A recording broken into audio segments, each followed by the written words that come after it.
Chairman साहब, सदर आसिफ अली जरदारी साहब की इस वक्त तबीयत कैसी है? अल्हम्दुलिल्लाह सदर ज़रदारी साहब का तबीयत बेहतर है।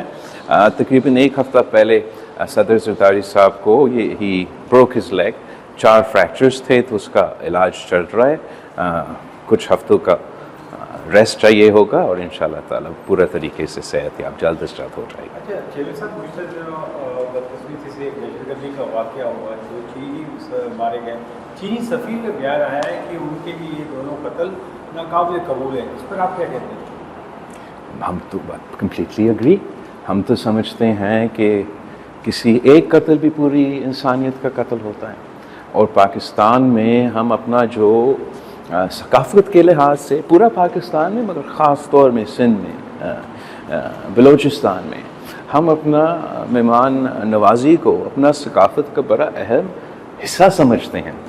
तो एक तो ये कत्ल या किसी भी दहशतगर्दी का वाक़या को हम सख्त अंदाज से इसका मुज़ाहमत करते हैं, but what makes this attack all the more obnoxious क्योंकि ना सिर्फ हमारे मेहमान थे, हमारे दोस्त मेहमान थे, ये वही लोग थे जो पाकिस्तान के अवाम को, पाकिस्तान की मीशत को फ़ायदा पहुंचाना चाह रहे थे, पाकिस्तान के अवाम को रोज़गार पहुंचाना चाह रहे थे। और उनको अगर इतनी ख़तरनाक दहशतगर्दी का वाक़या में कत्ल किया जाता है तो ज़रूर मैं भी उतना ही सख्त अंदाज में इसको मज़ाहमत करूँगा, इसको अनएक्सेप्टेबल कहूँगा, जैसे हमारे दोस्त चीन का सफ़ीर ने कहा है।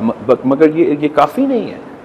अब ये चीन का या किसी और मुल्क का तो मुतालबा नहीं है, ये पाकिस्तान के अवाम का मुतालबा है, ये बलूचिस्तान और सिंध का अवाम का मुतालबा है।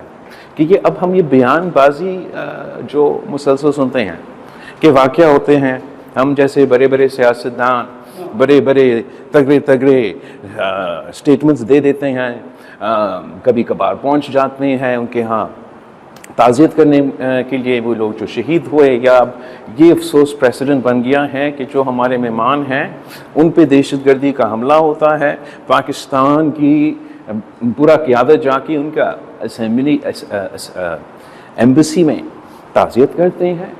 अब ये तो अपनी जगह अच्छी बात है, लेकिन साथ साथ पाकिस्तान के अवाम का मुतालबा है कि बातें कम और हमें नज़र आना चाहिए कि ये दहशतगर्दी का मुकाबला करने के लिए हुकूमत वक्त क्या करने के लिए तैयार है।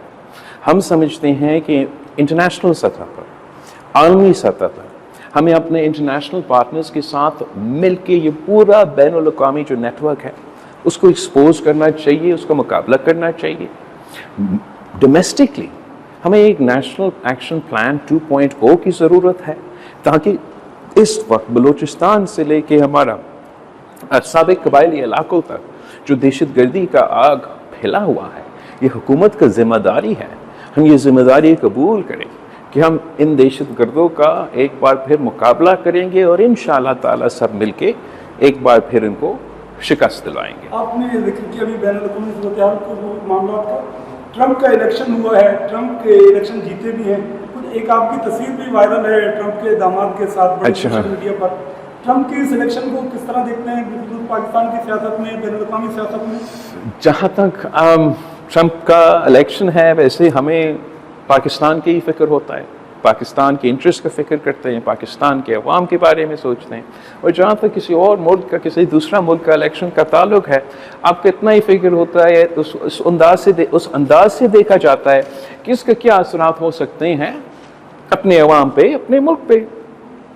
अमेरिका का जो डोमेस्टिक पॉलिटिक्स है, हम वी डोंट टेक साइड्स, ना हमें डेमोक्रेट्स के साइड्स लेते हैं ना रिपब्लिकन्स के साइड्स लेते हैं। अगर हम लेते तो इंटरफेरेंस होता उनके डोमेस्टिक अफेयर्स में। वैसे ही जैसे वो पाकिस्तान के सियासत में ना नून लीग से या पीपल्स पार्टी से या किसी और जमात से वो डोमेस्टिकली इंटरफेयर करते हैं। जहाँ तक किसी तस्वीर का सवाल है, बिल्कुल मैं ज़ाती तौर पे जो इनके दामाद है और उनकी बेटी है मैं जानता तो हूँ, और शहीद बीबी और सदर ज़रदारी भी डोनाल्ड ट्रंप जब सदर नहीं था अमेरिका का तब से उनको जानते हैं बाकायदा। आई थिंक जब शहीद बीबी पहली दफ़ा वज़ीर आज़म बनी और वो अमेरिका चली गई थी तो उन ज़मानों में डोनाल्ड ट्रंप ने उनके लिए कोई खाना या ऐसे कुछ होस्ट किया था। मगर जहाँ तक ज़ाती ताल्लुकात हैं वो ज़रूर डिप्लोमेसी में उसका एक असर है, एक रोल है, पर उससे ज़्यादा अहम इश्यूज़ होते हैं, ग्राउंड रियलिटीज़ का कंपोनेंट होता है, जियो पॉलिटिक्स का जोर होता है, डोमेस्टिक एजेंडा और डोमेस्टिक प्रायोरिटीज़ का असर होता है। आपका ज़ाती जान पहचान दोस्ती इससे उसका कम असर होता है। और हमें जो ज़मीनी हक़ाइक़ हैं इस वक्त उस पर वी नीड टू अंडरस्टैंड कि जो पाकिस्तान अमेरिका का ताल्लुकात है वो उतने अच्छे नहीं है जितने अच्छे हो सकते हैं। आई मीन जब मैं इस मुल्क का वज़ीर ख़ारिजा था तब भी कोई ख़ास ताल्लुकात नहीं थे, मगर इस वक्त उससे बदतर ताल्लुकात हैं और पाकिस्तान के अवाम के मुफाद में है कि हम अपने ताल्लुकात जो अमेरिका के साथ हैं वो बेहतर करें, ताकि जो मुआशी मुफाद है, जो हमारा ट्रेड है, उसमें इजाफा हो, उसमें कमी ना आए। अच्छा सर, हुकूमत ने VPN पर पाबंदी लगा दी और इंटरनेट पर मजीद पाबंदियां जो है वो आयद की जा रही हैं, इस पर आपका क्या? इस पर मैं इतना ही कहूँगा कि जो लोग ये फैसले करते हैं ना, वो ना इंटरनेट इस्तेमाल करते हैं, ना उनको पता है कि इंटरनेट को कैसे इस्तेमाल किया जाता है, ना उनको पता है कि VPN है क्या, VPN कैसे इस्तेमाल किया जाता है, क्यों इस्तेमाल किया जाता है। उनको फ़र्क ही नहीं पड़ता कि उनका इंटरनेट का स्पीड 2G हो, 3G हो, 4G हो, 5G हो, क्या फ़र्क पड़ता है उनको। हमसे इस पे ना मुशावरत किया गया, ना इनपुट लिया गया। अगर लिया जाता तो हम समझाते कि किस तरीके से ये पाकिस्तान की मीशत, पाकिस्तान में 2 सेक्टर्स है, हमारा ज़राअत का शोबा और दूसरा हमारा टेक्नोलॉजी का ये टेक का शोबा, जिसमें पाकिस्तान की मीशत में सबसे बड़ा किरदार अदा कर सकते हैं, हमारा एक्सपोर्ट्स में, हमारा कमाई में ये इजाफा कर सकते हैं। और बदकिस्मती के साथ हुकूमत दोनों जो ये शोबे हैं ऐसे पॉलिसीज़ बना रही हैं जिससे उनको नुकसान पहुंचाया जा रहा है, फ़ायदा नहीं पहुंचाया जा रहा है। आप तरीक़ेकार है कि आप अपने इंटरनेट को सिक्योर भी करें, आप अपने जो अनडिज़ायरेबल एक्टिविटी है उसको पुलिस भी करे, और अवाम को ये टूल को, ये सबसे इम्पोर्टेंट मॉडर्न टूल को वो सहूलत फराहम किया जाए। अब ज़माना बदला है।